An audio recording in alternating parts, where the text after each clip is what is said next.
perspective, you're only doing this because it looks good, you're not doing it to actually build any sort of equality or inclusion, it will make somebody feel some type of way. And the whole purpose of a DEI initiative is you're trying to add seats to the table, you're not trying to take people's plates from them. But I think a lot of people are so worried about optics, it starts to taint different things like that. So I don't know what the solution would be to it, but we have to start taking the performative aspect out of it. We have to get people to stop worrying about only doing it to look good and doing it because it's actually the right thing. And whether or not that's looking at the hierarchy of an organization and seeing where that can be changed or figuring something else out, that's the root of all of it, is people, it's a trigger word to people because it's not being done a lot of times in an authentic way. Yeah. Do I have anything else to add to that, Bob? Just want to make a little quick comment. I went out this front door here about 60-some years ago, hopped on a bus down to Fort Wayne, Detroit, went through a few basic training things, ended up in Vietnam. So if you want to find some place that doesn't really have much discrimination, it's the military, because you got to cover each other's back, especially you get out in the field, you know, in fire, you have to depend on each other. You have to work together. It doesn't matter what color you are, what you know, race or religion. You have to work together. So that was a good experience for me to learn to work together as a team. I appreciate you saying that, Vaughn, because I too was in the military, and that was I was born and raised in Bay City, so I went to Western, which is not the bastion of diversity, and the military was the most diverse environment I'd ever been in. I would definitely not say, though, as a woman in the military, it was exactly the same experience. But what I do in my work is really advocate a lot for underserved veteran populations, and specifically LGBTQ veterans and women veterans. And the most interesting thing that I've found is how you can always get people to confront their bias on that one with, what does a veteran look like? When you ask that question and people have the Vaughn in their head and not me, like that's an easy way. But what I would do with that is leverage the spaces I was in, and kind of, I called it acting like a Trojan bunny, because I would go into a veteran space, they wouldn't assume I was a veteran, but then I'd have conversations about LGBTQ issues in those spaces because they weren't expecting it. But it's like I already had that camaraderie, that sense of belonging, or that the commonality, the common ground of being a veteran. And because that was established, then I can talk about these other things. And then conversely, going into the LGBTQ community, because nobody's talking about veterans. I didn't meet another veteran when I got out until, and it was a struggle. So now when I'm in those spaces, I'm talking about veteran issues because everybody in this room has several identities. And I'm glad that someone brought up neurodivergence too, because that is definitely something that people don't consider, is just how we think differently. And I think as a social worker, some of the things, I think being a social worker would probably change my life for the better, for the simple fact that it taught me to meet people where they're at. Yes. And to embrace curiosity. Curiosity, I think, is the antidote to judgment, truthfully. I think if you can stay curious about people, then you're less inclined to judge them because you want to know more about them.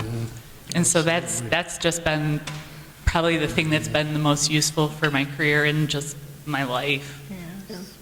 Thank you so much. Thank you. We have to end here. I'm sorry. I love this conversation. I love this. I love it. I love challenging. I love the listening. I love all of this. This is good. This is good for us. And so I want to first thank you all. I appreciate you all for sharing and being vulnerable. Don't forget your cards. Those are for you. Please take them with you. That's on the plate. And seriously, thank you all for sharing everything. I love this. So I want to leave us with some ending questions, and then we'll turn it over to our MC. So I always like to end with something to kind of have us think about, do I know or have I inquired why the person is doing something from their perspective, not mine? Have I sought to understand that perspective by asking questions and listening to the answers without preconceived notions? Am I aware of my own biases that may contribute to my snap judgments or feelings of inadequacy? Do I have a full context of the situation or just a snapshot? Can I separate myself from my ego, dropping my need to be seemingly intelligent or right? And am I isolating others based on my biases, or am I calling the community in? So that is our conversation tonight on bias and judgment. I truly appreciate the guests at the table and the audience for their participation, and I will turn it over to our MC. Thank you. Thank you, Erin.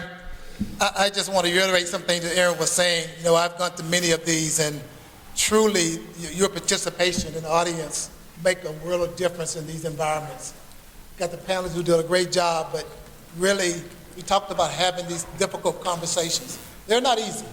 They're not easy to have.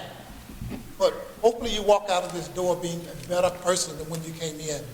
I learned something else that you didn't know when you came in. At least I do every time I come to one of these. So we appreciate that. One of the things I need to do is I just thank everyone for pulling this off, making this happen. First of all, I want to start with, it's going to show my bias. First of all, appreciate the music from Eric Wright. Thank you, Eric. My bias comes in where I asked Eric, what's the name of your band? He said, my band name is Eric Wright and the Unk of Funk. Unk of Funk. You know, look at me, I'm a black man. When I think about funk, Eric doesn't come to mind.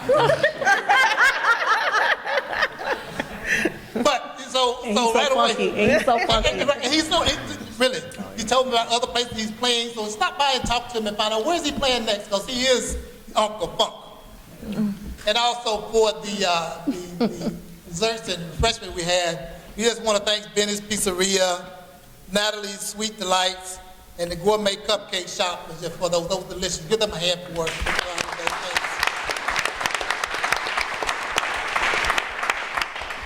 And there's other people walking around here that you see that is helping to make this production come to life. There's a sound and visual team. You can't see them in there, but there's Jared and Adam of the Trias Media. Thank you for your team and efforts you give as well. Alex, our photographer, Alexis from the Cuda Berry Fine Arts and Photography, and the team, there's other team members. We got Melissa, she is over there working, the other team over there working as well. Got Anna, Danielle, Mo, Syed, we got security outside there. Give me the thumbs up. All right, guys. And Mo Industries as well. Thank you very much. And our panelists. Yes. I tried to meet each one of them. When they came in, I tried to meet them. Elaine, Megan, Cherie. That's right. Cherie, Josie, Jordan, Vaughn. You know, when they came in, each one like, I don't know what I'm going to share. I don't know. But that's the beauty of it. You shared a lot. Yeah. You enriched our lives tonight. Thank you all very much for what you've done as well. Okay? And the audience, give yourselves a hand. Some of you just took the opportunity to open up and make yourself vulnerable as well. We thank you. We do appreciate that. And then lastly but not least, we just want to thank Erin Patrice. Woo! Yeah, girl.